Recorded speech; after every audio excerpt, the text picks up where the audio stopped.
Welcome back to another episode. We're continuing our series on things that secretly destroy your metabolism, but also I'm going to give you tips on what to do about that. Today in episode 2, we're talking about the metabolism slowdown nobody warns you about. It's that so many women I'm working with, they're feeling exhausted, they're struggling with their metabolism and frustrated with weight gain.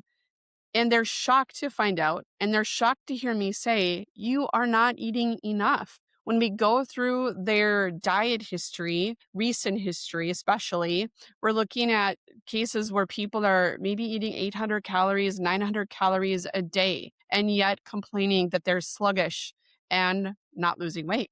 And I know that sounds completely backwards because we've been told for decades that if we want to lose weight, all we have to do is eat less and move more. And it's simple as that. It's a simple math equation. But what I see over and over again in my practice is women eating too little, and their bodies eventually respond by slowing way down and slowing everything down.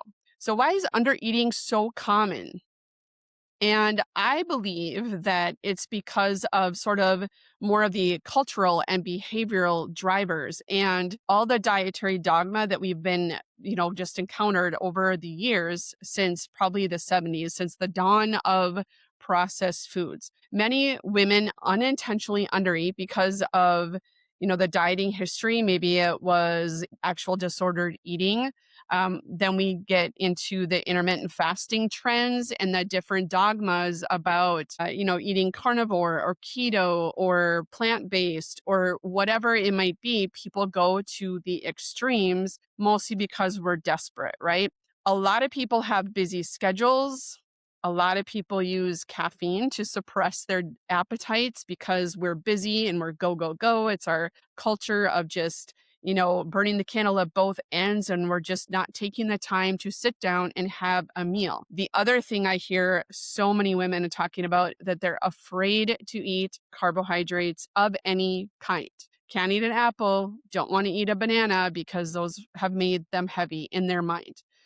Or people kind of save their calories for later, for that special treat or for the weekend, and people will undo all the good they've done during the week on one day of the weekend. And this is typically the pattern I see. They have maybe coffee for breakfast, not really any other foods to go along with it.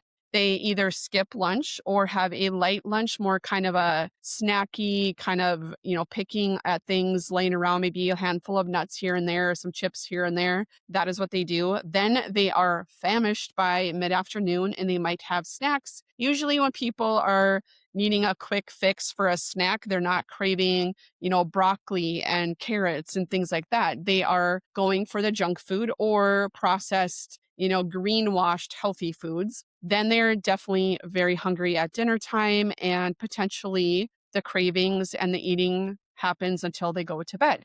So basically, your body doesn't look just at what it's eating today. It looks at your pattern over time as far as how its physiology works. So what happens inside the body when you eat too little? Let's talk about that. So when you are supposed to be eating, let's say you're 5'5", 130 pounds, and you are at your ideal lean body weight and you eat about 2,000 calories a day.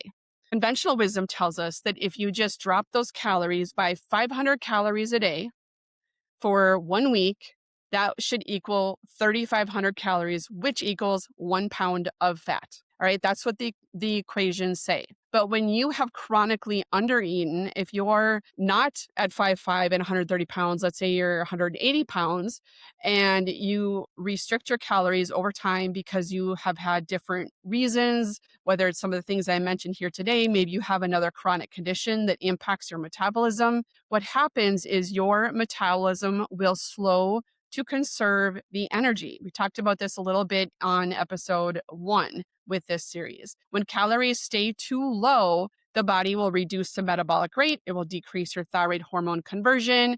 It reduces that NEAT, that spontaneous movement, just to conserve your energy. Therefore, your metabolism has adapted downward. It's downshifted to protect you, right? It's not that it's broken, it's protective. It's trying to keep you surviving. So, with that thyroid function being affected, and then actually add in how people end up with things like Hashimoto disease when it comes to the thyroid or other autoimmune conditions, this causes a lot of stress and inflammation in the body. And when it comes to thyroid, we decrease your ability to convert T4 to our active, metabolically active T3 hormone.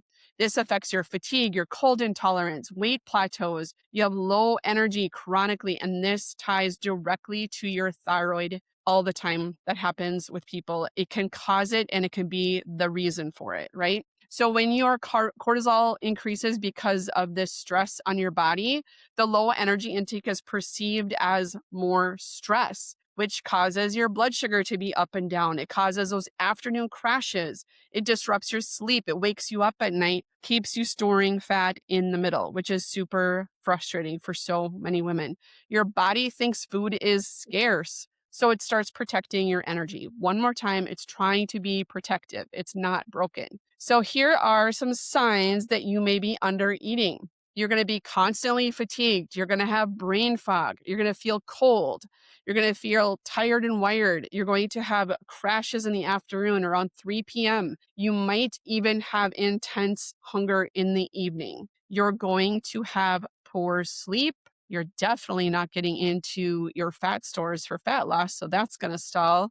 You're probably going to be irritable and hangry, and you might be depressed. You might be anxious, and your workouts are going to go by the wayside. And when you do work out, you're not going to have a lot of output to help you be more fit and in more shape. These symptoms are not a lack of willpower, which again, we say that it's just about willpower and discipline, and we beat ourselves up about it, but they are metabolic signals and we need to start listening to them once and for all. So this is why undereating starts to backfire for fat loss. It's kind of a paradox, actually. When we stay low calorie or super low calorie for long term, the body becomes more efficient. It becomes metabolically adapted at that lower level of energy because now you're burning fewer calories at rest. You are not maintaining your muscles. Therefore, you are not going to be able to burn as many calories because now you have less muscle. Your hormonal shifts will favor towards fat storage to help compensate for the lack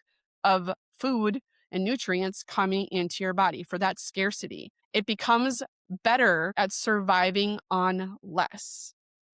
What's a good analogy that we can think about that we can make do without? Like, we can always adapt to having less. We can do that with our bank accounts. If you have less money, you just stop spending as much, right? So this is what our body does to conserve that. We begin to be very, very doing well at adapting to lower energy. This is why many of us will say, I barely eat and I still can't lose weight no matter what I do. So how do we fix this? It's a trap, right? We have to shift it to all kinds of solutions. And there are things that we can do. We talked about this a little bit last episode, but it's important enough. It needs to be said again.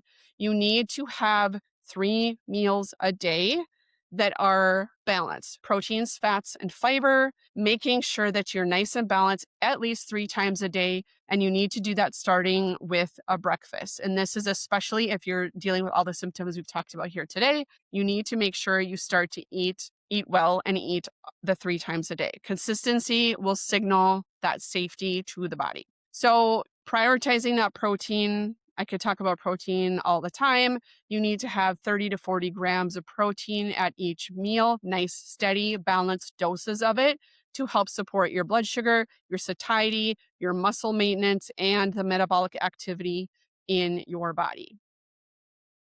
We also like to balance this blood sugar by having these stable meals, stable and balanced meals with that protein, healthy fats, the complex carbs and fiber, like, for example, like eggs, avocado, and berries. You could have chicken salad with quinoa, salmon, vegetables, and potatoes. Things like that are good balanced meals that will help to stabilize your energy. And strength training is going to restore your metabolic capacity versus just doing cardio. Muscle is your metabolic engine for sure.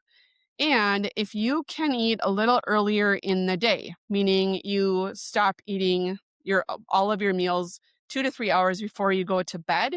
It might take you a little while to be able to do that, but that is going to be very helpful in maintaining stability in your body throughout the day. So this is what you can do to get away from eating less, because that is not the answer, right? If you're in this stage, if you have those symptoms or many of the symptoms that I've described here, eating less is not going to be the answer for you.